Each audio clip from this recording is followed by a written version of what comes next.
வணக்கம். நான் உங்கள் இயற்கையாளன் சீனிவாசன் பேசுகிறேன். நம்ம வீடியோ போட்டு கிட்டத்தட்ட ஒரு மாதம் மேலே ஆக போகுது. கொஞ்சம் நிறைய வேலை இருந்ததுனால வீடியோ போட முடியல. நான் ஏற்கனவே சொல்லியிருந்தேன்ல, வெற்றி வேர் வைக்க போகிறேன்னு சொல்லியிருந்தேன். ஏற்கனவே அந்த பற்றி பதிவும் போட்டிருந்தேன். பேகை மண் போட சொல்ல உங்கள்கிட்ட ஒரு பதிவு ஒன்று போட்டிருந்தேன். இப்போது வெற்றி வேர்லாம் வச்சு கிட்டத்தட்ட ஒரு 2 மாதம் ஆக போகுது. எல்லா வெற்றி வேருமே கிட்டத்தட்ட ஒரு 2 அடிக்கு மேலே எல்லாமே வளர்ந்துருக்கு. எனக்கு பின்னாடி தான் இருக்குது, பாருங்கள்.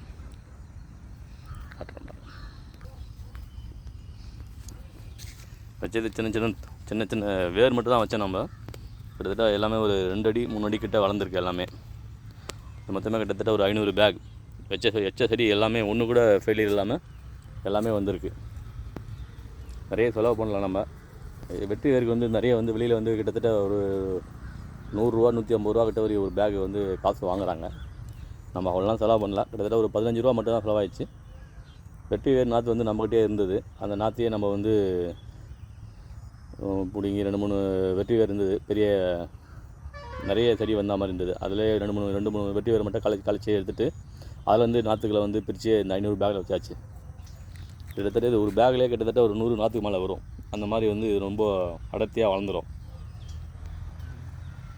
ஒரு 3 நாற்று தான் வச்சேன் நான். ஈசாவில் வாங்கி அதை அப்போ கிட்டத்தட்ட ஒரு 500 நாற்று வச்சுருக்கேன் நான்.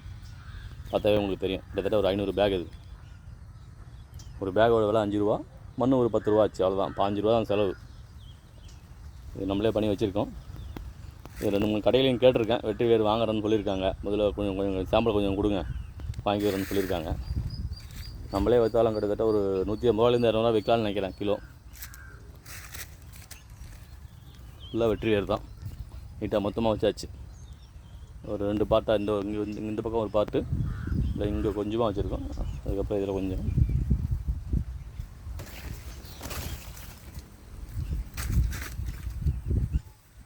வச்சுருக்கோம். இப்போ நேற்று எருவு போட்டிருக்கோம், மாட்டு எருவு போட்டிருக்கோம். வெளியிலேருந்து வாங்கி நாங்கள் ஒரு மாட்டு எருவோடு 1500 ரூபா வாங்குகிறோம். வாங்கி நல்லா தண்ணிலாம் பிடிச்சி நல்லா தூள் மாதிரி பண்ணி தான் நாங்கள் எருவு வைப்போம். நேற்று வச்சுருக்கோம். இதெல்லாம் எருவு வாங்கி கிட்டத்தட்ட ஒரு 2 மாதம் ஆகிடுச்சு. 2 மாதம் வாங்கி அப்படியே கொட்டி தண்ணி பிடிப்போம். ஓஸ் போட்டு தண்ணி பிடிச்சி எருவை முதல்ல மக்க செஞ்சுட்டு அதுக்கப்புறம் தான் செடிக்கு வைப்போம். இல்லைனா கொஞ்சம் ஓவராக ஹீட் ஆகிடும். நல்லா ஒரு வளர்ச்சி தான். வெற்றி வேர் ஒரு நல்ல வளர்ச்சி வந்திருக்குது.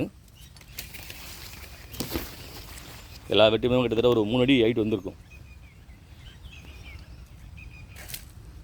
விவசாயிகள் ஒரே விவசாயம் பண்ணால் விவசாயிகள் லாபம் கிடையாது. விவசாயத்தை நம்ம நிறைய ஐட்டம் உள்ளே வச்சு பண்ணால் தான் நமக்கு லாபம் வரும். கிட்டத்தட்ட இப்போ இந்த 500 பேக் வச்சுருக்கேன். 500 பேக் 2 கிலோ வந்தால் கூட அதிகபட்சமாக 2 கிலோன்றது நான் கம்மியாக சொல்கிறேன், இன்னும் அதிகமாக வரும். 2 கிலோ வந்தால் கூட ஆளாச்சு பாருங்கள், 1000 கிலோ ஆயிடுச்சு. 1000 × 2 200 ரூபா 150 ரூபா 200 ரூபா போட்டால் கூட ரேட்டு எங்கே வருது பாருங்கள். அதனால் விவசாயம் ஒரு விவசாயம் பண்ணாமல் கூடவே அதன் கூட சேர்ந்து நிறைய விவசாயத்தை நிறைய ஐட்டம் சேர்த்துக்கணும்னா நமக்கு நிறைய வருமானம் வர்றதுக்கு வாய்ப்பு இருக்குது. விவசாயிகள் தோற்று போகிறதுக்கு காரணமே ஒரே விவசாயம் பண்ணுறதுனால தான். நிறைய விவசாயம் பண்ணணும், கூட சேர்த்து நிறைய மரங்கள் வைக்கணும். டெம்பர் மரம் பாருங்கள் எவ்வளோ வச்சுருக்க பாருங்கள். எல்லாம் வச்சு கிட்டத்தட்ட ஒரு 2 வருஷம் தான் ஆகுது. எல்லாமே கிட்டத்தட்ட 20 அடி 25 அடி ஹைட் நிற்குது. 30 அடி ஹைட்லாம் போயிருக்குது சில மரம். இதெல்லாம் வச்சு 6 மாதம் தான் ஆகுது. மகோகனி இதுவும் வச்சுருக்கேன். இது கூட மிளகு வச்சுருக்கேன். அதனால் இந்த விவசாயிகள் விவசாயத்தில் ஜெயிக்கணும்னா நிறைய கூட பயிர்கள் சேர்த்துக்குங்க. மரப்பயிர் வைங்க, கூட காய்கறி போடுங்க, கொய்யா பழம் வைங்க, சப்போட்டா பழம் வைங்க, நிறைய பழ வகைகள் கூட வச்சுக்கோங்க. அப்போ தான் நமக்கு ஏதாவது வருமானம் கொடுத்துக்கினே இருக்கும். நிறைய பண்ணுங்கள், நிறைய ஐட்டம் பண்ணுங்கள், கஷ்டப்படாதீங்க. கஷ்டப்படாமல் விவசாயிகள் ஜெயிக்கிறதுக்கு நிறைய வழி இருக்குது. அந்த வழி யூடியூப்பில் நான் மொத்தமே யூடியூப் பார்த்து தான் கற்றுக்கினேன். அதே மாதிரி நிறைய யூடியூப்லாம் இருக்குது பாருங்கள். நிறைய விவசாயிகள் முன்னோடி விவசாயிகள் நிறைய வீடியோ போட்டிருக்காங்க. அந்த வீடியோலாம் பார்த்து தான் எல்லாம் பண்ணியிருக்கேன். நான் நிறைய ஐட்டம் வச்சுருக்கேன். நான் எல்லாமே ஃபுல்லாக ஒரு சின்ன அடர்ந்த காடு மாதிரி தான் நான் இதை உருவாக்கின்னு இருக்கேன். எல்லா விவசாயிகளும் விவசாயத்தில் ஜெயிக்கணும்னு சொல்லிட்டு நான் கடவுள்கிட்ட வேண்டிக்கிறேன். நன்றி.